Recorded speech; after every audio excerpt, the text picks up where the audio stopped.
انسان زندگی میں کامیابی کے بہت سارے معیار بناتا ہے اور اپنے آپ کو کامیاب سمجھنے لگتا ہے، لیکن جیسے ہی وہ سمجھتا ہے کہ اب میں کامیاب ہو گیا ہوں تو پھر ایک نئی مشکل اس کے سامنے آ جاتی ہے۔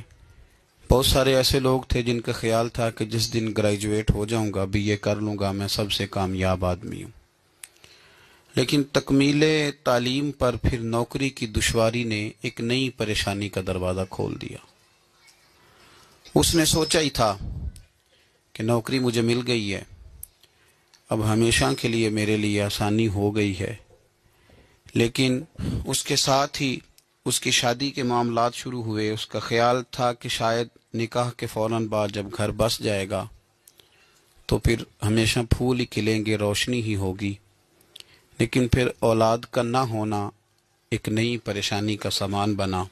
اللہ فضل کرتا ہے اور اولاد عطا کر دیتا ہے، اور پھر اولاد ہونے کے بعد اگر وہ بیمار ہو تو ایک نئی پریشانی، خدا نخواستہ اگر نالائق ہو تو اس سے بڑی پریشانی، اور پھر یہ کہ انسان سمجھتا ہے کہ چلو ان کی شادیاں کر لوں تو میں پھر بالکل فارغ ہوں۔ حالانکہ ایسا بھی کچھ لوگ اور روز یہ کہتے تھے بوڑھے کہ بعد بچے سارے بیاہ لوں میں پھر فارغ ہوں، لیکن کئی میں نے بیچارے اس طرح کے بھی دیکھے ہیں کہ بچے بیانے کے بعد زیادہ الجھ گئے، زیادہ مشکلات کا شکار ہو گئے۔ ایک سے فارغ ہونے لگے تھے تو 15-20 ان کے گلے پڑ گئے، اور مشکلات۔ انسان سمجھتا ہے کہ شاید یہ والی چیز کامیابی ہے، یہ والی۔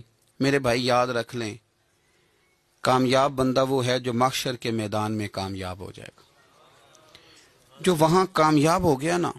دیکھو یہاں بڑے لوگوں کے نعرے لگتے ہیں، بڑے لوگوں کا ذکر ہوتا ہے، بڑے تذکرے ہوتے ہیں، لیکن اگر کسی کو قیامت کے دن چوک میں کھڑا کر لیا گیا کہ تیرا حساب ٹھیک نہیں تو پورا دے کے جا، تو وہ ناکام ہو گیا۔ بہت ساری کامیابیاں بھی کسی کام نہیں آئیں گی۔ میرے رسول کائنات صلی اللہ تعالی علیہ وسلم کو اپنی امت کی بڑی فکر رہتی تھی۔ ایک فکر جو نبی پاک کو بہت زیادہ تھی اور ہر وقت میرے نبی کو پریشان رکھتی تھی، وہ یہ تھی کہ اللہ تعالیٰ میری امت کو محشر کے میدان میں کامیابی عطا کرے۔ اس کے لیے نبی پاک صلی اللہ علیہ وسلم دعا بھی فرماتے، لوگوں کی تربیت بھی کرتے، لوگوں کو میدان محشر کی کامیابی کے نسخے بھی ارشاد فرماتے۔ کون ساری چیزیں ہیں جو قیامت کے دن ہمیں کھڑا کر لیں گی، بچنے نہیں دیں گی، ان چیزوں سے بچنے کا حکم بھی ارشاد فرماتے۔ اور پھر سب سے بڑھ کر یہ کہ نبی پاک صلی اللہ تعالی علیہ وسلم بار بار جو حضور کو رب نے برکت والا وجود دیا تھا، جو نور والے کپڑے حضور پہنتے تھے، اور میرے محبوب کی جو دعاؤں کے اندر اللہ نے قبولیت رکھی تھی، وہ ساری چیزیں حضور امت کو دیتے تاکہ ان کو تھامتے جاؤ، رب تمہاری بخشش فرماتا جائے گا۔